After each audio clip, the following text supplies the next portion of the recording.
Today, I'm putting ChatGPT to the test. Hello. Good morning!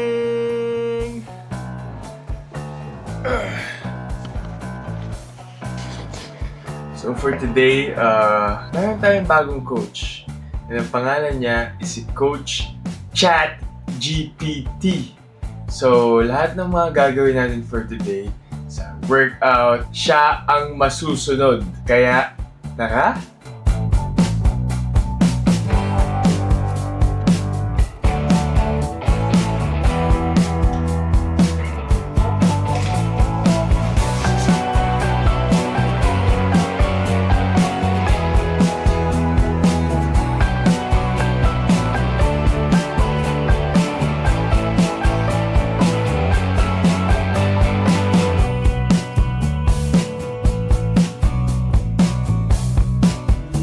So, pinrompt ko si ChatGPT. Ang sinabi ko is, so I did endurance training and upper body workout yesterday. Give me a workout today. So, ganun siya ka-general. Sabi niya, since you did endurance training plus upper body yesterday, I'd make today a lower body strength session. This lets your body recover while maintaining strength.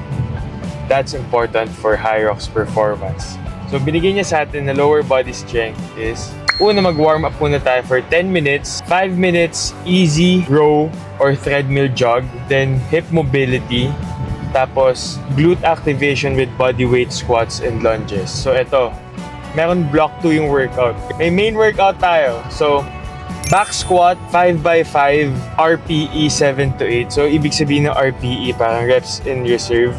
So, dapat yung pagdating mo dun sa 7 to 8, kailangan meron ka pang at least 2 reps in the tank. So, meron tayo Romanian deadlift, 4x8, Bulgarian split squat, 3 reps per each leg, 3 sets, walking lunges, 3 sets, 20 steps, and then calf raises, 4 sets, 15 to 20 sets. Then, meron pa tayong core finisher. Grabe naman talaga to. Hanging leg raises, 3x12, side plank, 3 times 45 seconds each side. Tapos, ito pa, meron pang dami lala nito. Optional conditioning. Optional lang naman. Easy run or row, 10 to 12 minutes. Zone 2 conversational. So, yun yung sinabi niya. Then, meron din tayong cool down na binigay. Hip flexor stretch, hamstring stretch, quad stretch, and glute stretch. Okay, meron pa siyang explanation kung bakit din yung binigay niya. Sabi niya, this complements your current routine well. Yesterday, endurance plus upper body. Today, lower body strength. Tomorrow, grabe si Coach ChatGPT. Meron din siyang para bukas. So, for tomorrow, Hyrox specific intervals or threshold sessions. So, ayan, meron siyang advice sa atin. Keep the weights challenging but avoid training to failure. So your legs are fresh enough for your next endurance work. Cancel ko na ba yung mga subscription ko sa mga coach ko? Pero sige, try natin. Let's go.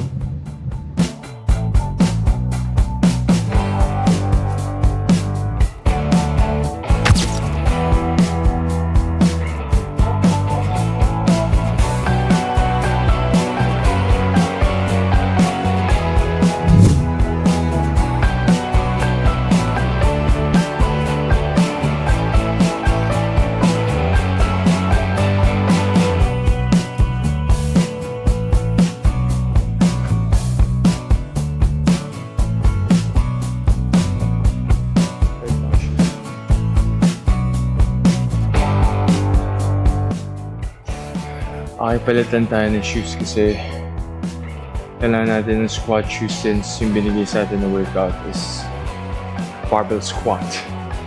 So, yeah, meron running shoes kasi for running siya and squat shoes, pang squats siya. Okay, first working set. Let's go.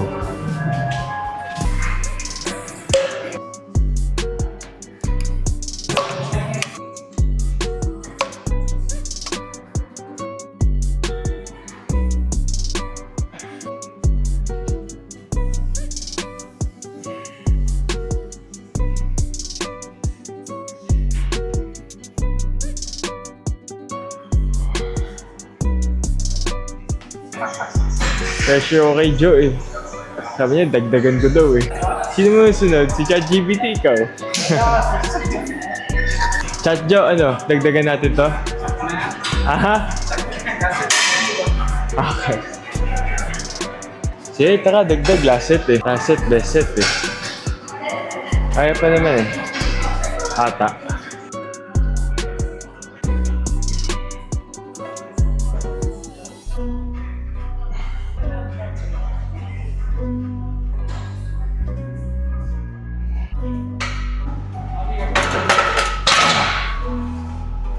Woo!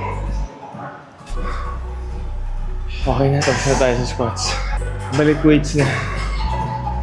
Chat Jo, patulong naman oh, pagbalik ng weights. Last na to tayo. Let's move on na. Ngayon tayo, mabilis tayo move on.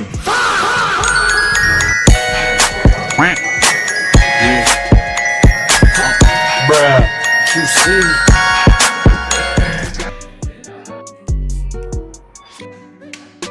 4x8, let's go.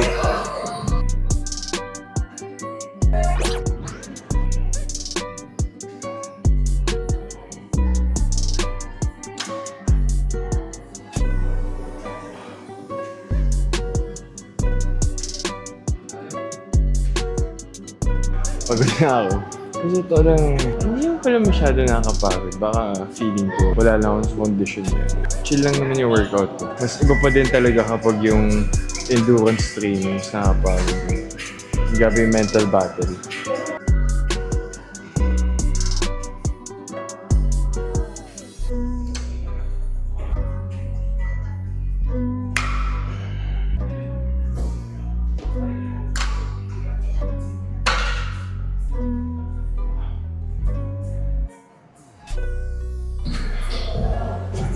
Hirap yun ah.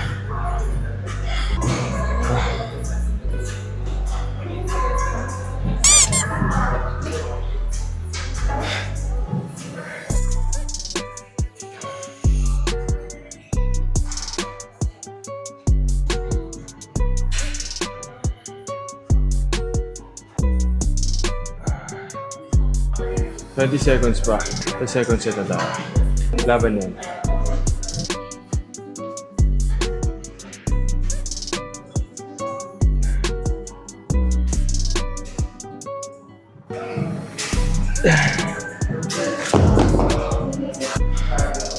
Next workout, walking lunges. Tara, matapos na to.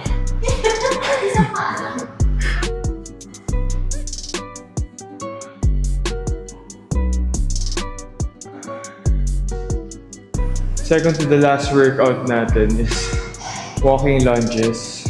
3 sets, 10 reps each leg. So, ayun, medyo heavy yung lunges natin. 60 kilos. Kaya naman, 3 sets lang naman eh. So, laban lang. After nito, calves na lang. Buti na nga lang hindi ganun ka-sore yung legs ko. Let's go! Third set, baby! Third set, baby!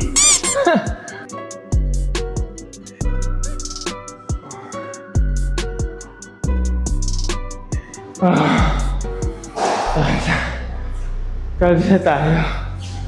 Good na ako. Last workout natin is calves raises, 4 sets, 20 reps. Kailangan natin palakin yung calves natin kasi chicken legs ako eh. Chicken legs. May ligas ako sa chicken boobies eh. What? Chicken breast. Yun ang may leg, chicken breast. Okay.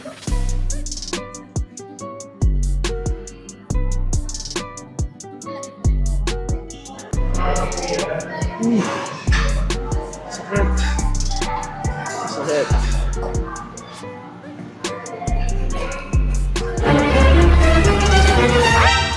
Sa akin lang yung tingin. Ikaw naman, no? Sana all. Galit ka na? Nagalit na sa akin yung camera kasi napakailaman ko siya. Kailangan pa ka ba? Ay na, peace tayo. Are you serious, my brother? Palit lang. Pawis.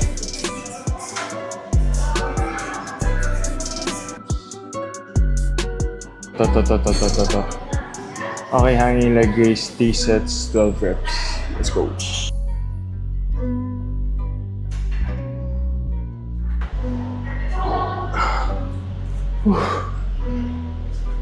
Good na ako.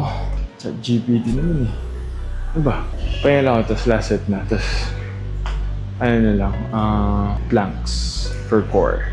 45 seconds each side, so gawin na natin para matapos na to. Okay, itong side planks is for the obliques. Meron ka din kasing muscle dito sa gilid na kailangan mo i-train. Isa yun sa win-work natin yan. Para full look yung abs mo, yung midsection. Kaya mapapansin mo sa mga ibang katawan, may abs sila pero hindi lumalabas yung muscle dito sa gilid. Kaya parang abs lang talaga siya. Hindi maganda yung midsection. I mean, hindi fully developed yung midsection. May sinabi si ChatGPT na optional na may 10 minutes na jogging. Gagawin ko ba? Sige na nga. Dapat pala, hindi na ako nagtanong eh.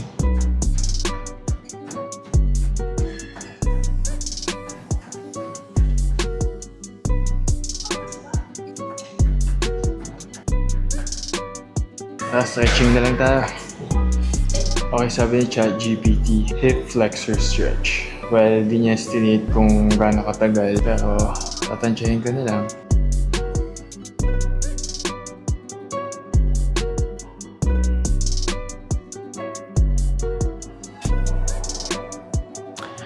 So after trying ChatGPT as my coach, here's what I think. The workout itself, solid naman siya. It covered all the major movement patterns that I needed for a lower strength day.